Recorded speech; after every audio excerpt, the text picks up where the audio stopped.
Hey, this is Vivi and welcome to my channel, a place where we talk about personal finances, personal development, and our journey towards financial freedom. This is actually a video that is part of a series called Starting 2021 the Right Way, which is basically a personal finance training that I made for you guys. So if you just happen to fall into this video, make sure that you go back to my channel and you look for this playlist so that you can take advantage of the full training. So today we're going to talk about debt. Over 80% of Americans have debt. So chances are that you have debt. So we need to talk about it. I used to be scared of debt because I had a really bad experience with it. But as I've continued in my financial journey and also my personal spiritual journey, I have learned that we're not created to live in fear. We're created to live in freedom, but we're also called to be wise. So with that in mind, I'm gonna share with you some information about good debt, bad debt, how to get out of debt. And in the following training, we're gonna talk about what does the Bible say about debt. Let's start with bad debt. What is bad debt? Bad debt is basically when you owe money to get things that depreciate in value, so that they lose value as time goes by. So if you owe money in cars, for example, so a car financing, if you owe money in electronics, maybe you get out your cell phone in a payment plan, right? If you owe credit cards, which actually according to financial experts, credit card is the worst kind of debt that you can get into because of the high interest and because it works with compound interest. So you gotta be careful with that. So basically, like I was saying, any type of debt that you get to acquire things that lose money, so electronics, clothes, obviously cars, those things lose value as time passes by. So if you get in debt to get those things, that is not smart. You're actually losing money and it's actually playing against you, which is why it's considered bad debt. Now, what is good debt? So good debt is when you owe money in things that either appreciate in value as time passes by, or it's that will allow you to generate income or even increase your net worth. So some examples of good debt are mortgages, for example. So whether it is for real estate investing or even home ownership, that is considered good debt because usually properties appreciate in value over time. Technical or college education is considered also good debt. Taking loans so that you can start a business is also considered good debt because those two allow you to potentially generate income as well. Now, if you want to start a business and you're thinking of getting a loan, you need to be extremely careful and make sure that you do your homework, that you plan, that you have a business plan, that you have projections about how are you going to profit, etc. And you need to be just as careful when it comes to studying.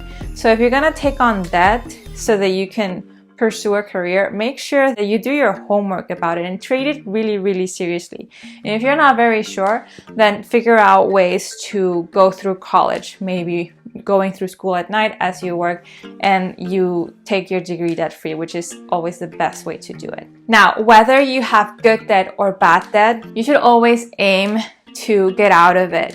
Just decrease the risk. And if you haven't seen my video about net worth, I highly encourage you to go check it out because I dive into a little bit into one of the reasons of why you should work on paying off your debts, regardless of what kind of debt it is. So the method that I recommend and the method that we followed is called the debt snowball method. So I just have a little example that I put together here. I'm not sure if you can see it. So I made this little chart just to give you guys an example. So pretend that you just have 3 debts, okay? You have a Capital One credit card, a Discover credit card, and you also have a car loan. The way you do this is that you need to make a list. You make a list of all of your debts and you organize them from smallest to largest, depending on how much money you still owe on each of them. And you also include your monthly minimums. So in this example, you owe $1,000 in Capital One, $3,000 in Discover, and $16,000 in your car loan. See, so we've organized them from smaller to larger according to the total. And here I have the monthly minimums. So what you need to do is you need to get on a budget first and make sure that you set aside money to pay off your debt. So right now your monthly minimums equal to $1,300. You need to save even more than that. You need to save extra so that you can start using a little bit of leverage so that you can pay off your debts quickly. We don't want to just pay the monthly minimums. We want to pay over that. So in this example, I'm assuming that you're able to save $200 extra on top of whatever you need to pay for your monthly minimums. So what you do is that first you pay off all of the minimums, and whatever you had extra goes to pay off the smallest debt. So in this case, for Capital One, instead of paying just $300, which is your minimum, you're actually going to be paying $300 plus $200, so $500 towards your first debt. So with this, you can be able to pay off this debt a little bit sooner, and you're able also to release this money, this $300, because you don't longer have this minimum. So this is when the snowball starts getting bigger. Now you don't have just $200 extra towards that. Now you also have this $300 extra because you just freed up this one by paying it off. So you actually have $500 towards debt payment. So with those $500, you're gonna start paying extra on your Discover card. So you had this minimums $500 plus $500 more is $1,000 that you can use to pay off your Discover card. So once you pay this off, you continue to the largest loan. So this is how you do it. You start paying off your debt from smallest to largest.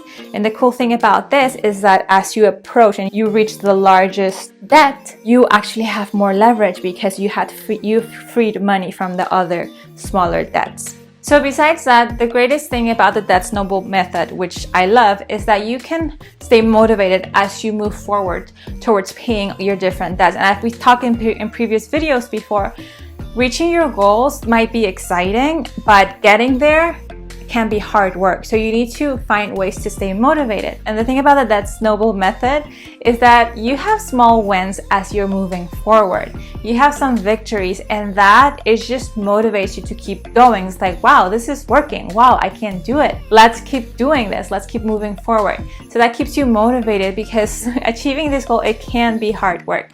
Okay, so that's why I highly encourage this payment method. So anyways, I really hope that this helped you understand a little bit more what is good debt, what is considered bad debt, that the debt payment method that I just gave you was understandable. If you have any questions, make sure that you comment down below and I'll answer you as soon as I can. And yeah, stay tuned for the following training that is going to be about faith and debt, so that you can gain a little bit of wisdom coming from the Bible, and yeah, you can apply it in your life because there's pretty interesting things there, which I think are really cool. But anyways, I'm rambling. That is all for today. Please like this video if you did. Share with someone that might find this helpful. And if you haven't done so yet, make sure you subscribe to my channel and hit the notification bell so you get a notification the next time that I post a video. And yeah, that's all. I'll see you in the next video. Bye.